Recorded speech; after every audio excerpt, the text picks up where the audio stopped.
Сәлеметсіңдер ме балалар? Бүгін бізде 86-шы сабақ шамалар тақырыбымыз. Бірінші тапсырмаға қараймыз. Наурыз мерекесінің алдындағы аптада Әлия мен Сырымның жұмыстары көп болды. Олардың не жасап үлгергенін айтып бер дейді.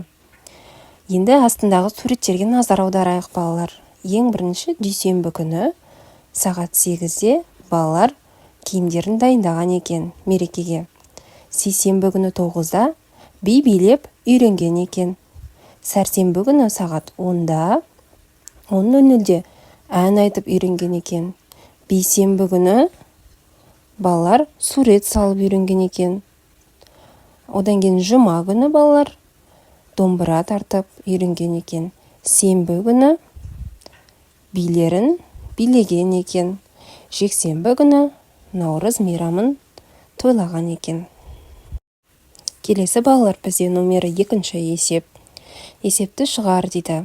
Бірінші А нұсқасындағы есепті оқып шығайық. Көк кесіндінің ұзындығы 5 см, ал қызыл кесіндінің ұзындығы одан 2 см ұзын дейді. Қызыл кесіндінің ұзындығы нешеге тең? Яғни бірінші берілгенін жазып аламыз. А нұсқасына көк кесінді бізде 5 см, қызыл кесінді 2 см артық, яғни белгісіз деп сұрақ қоямыз. Қызыл кесіндінің ұзындығы нешеге тең екенін анықтау үшін 5 см-ге 2 см-ді қосамыз. Сонда жауабы қызыл кесінді 7 см болады екен балалар. Енді бізге Ә нұсқасында есеп берілген. Шешуі 7 азайту 2 болатындай кері есеп құрастыр дейді. Енді кері есеп құрастырамыз. Енді Ә нұсқасына біз алдымен жазып алайық берілгенін. Кері есеп құрастыруымыз керек. Қызыл кесінді 7 см, көк кесінді 2 см. Енді біз табуымыз керек көк кесінді неше сантиметрге кем екенін табуымыз керек.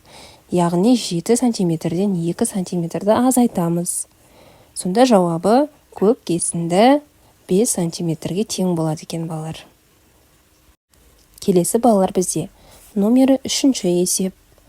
Сен карточкалардағы қандай топқа бөлесің? Ай атауларын, апта күндерін дұрыс ретпен ата дейді. Яғни біз ай атауларын және апта күндерін ретімен атауымыз керек. Ең бірінші ай атауларын атайық.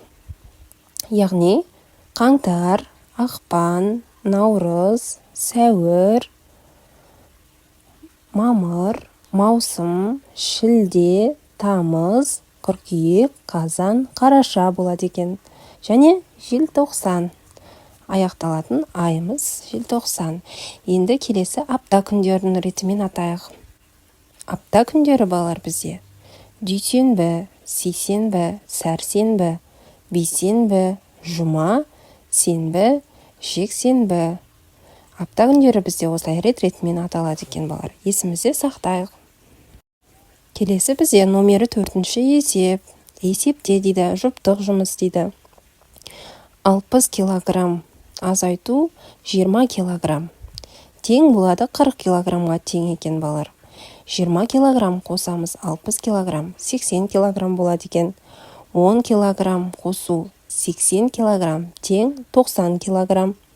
70 килограмм азайту 30 килограмм тең 40 килограммға тең болады екен. Енді келесі екінші бағандағы есептер.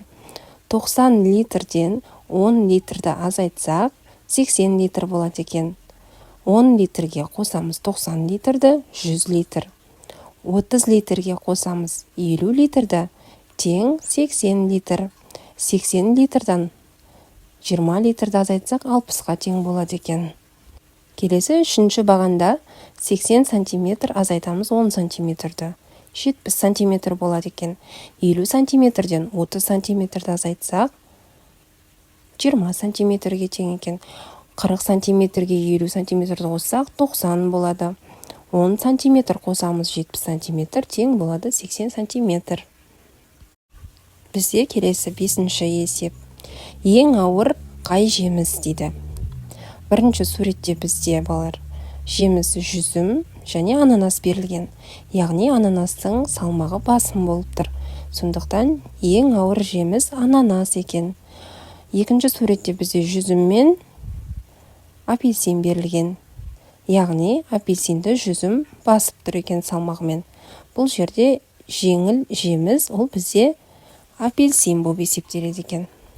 Балалар, осымен сабағымыз аяқталды.